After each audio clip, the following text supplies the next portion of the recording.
Maddie, the playtime fairy. Temper tantrums. I've never seen such beautiful toys, gasped Rachel Walker, gazing around with wide eyes.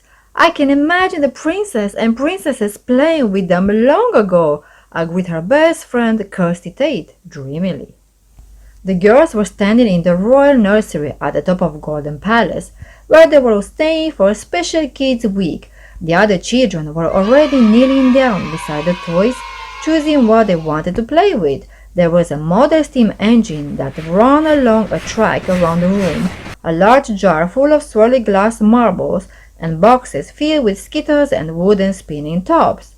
Pretty china dolls sat on low shelves beside plump teddy bears, and balls of every size and color rolled around their feet.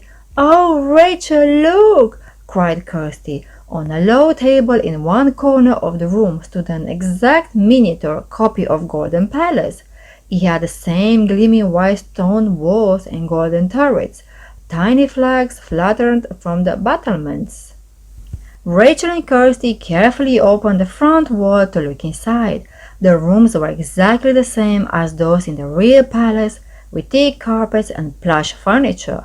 There were dolls dressed in royal robes as well as maids and butlers.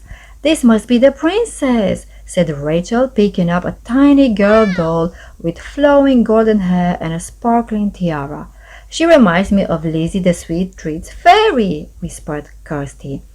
The girls smiled at each other, thinking about their wonderful secret. They were good friends of the fairies and often had magical adventure in fairyland. Since they had arrived at Golden Palace, they had been helping the princess fairies to find their tiaras, which Jack Frost and his naughty goblins had stolen.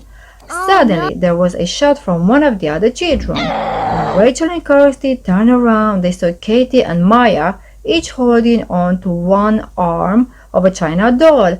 "This one's mine!" Katie shouted. "Let go!" Maya shouted back.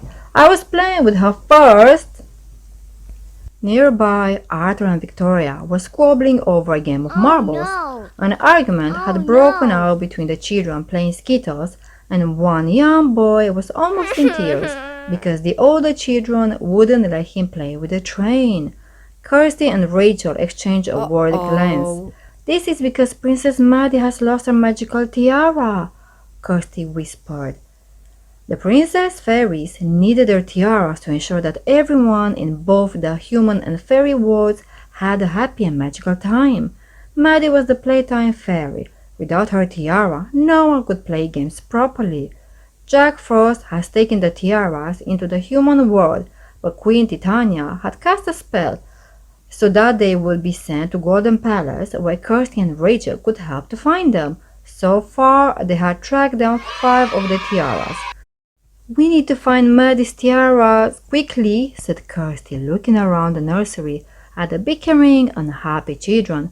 "All we can do is to keep our eyes open for clues," said Rachel.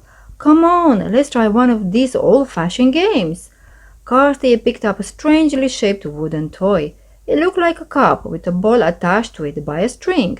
The girls soon realized that they had to try to catch the ball in the cup. "Let's take it in turns," said Rachel. "I'll go first." Suddenly, Kirsty felt her forehead crease into a frown. "Why should you go first?" she asked. "I chose the game." Rachel didn't reply, but she frowned as well. She swung the ball and tried to catch it in the cup, but missed completely. "That was your fault," she snapped. "You distracted me." "I should have gone first," said Kirsty crossly. "It's not fair." Suddenly, Rachel dropped the toy and the girls stared at each other, horrified. "We never argue," said Kirsty, her voice trembling a little. "What's wrong?" "It must be because of the missing tiara," said Rachel. "Even we can't play together properly." "I'm sorry," said Kirsty. "I didn't mean to argue with you." "Neither did I," said Rachel. "I'm sorry too." Just then, Kirsty noticed something out of the corner of her eye. "Rachel, look! There is a light inside the little palace!" she exclaimed. "Who could it be?" The end. Thank you for watching. Don't forget to join me in 2 days time so we can read together the part 2 of the story so we can see what's happening next. Bye.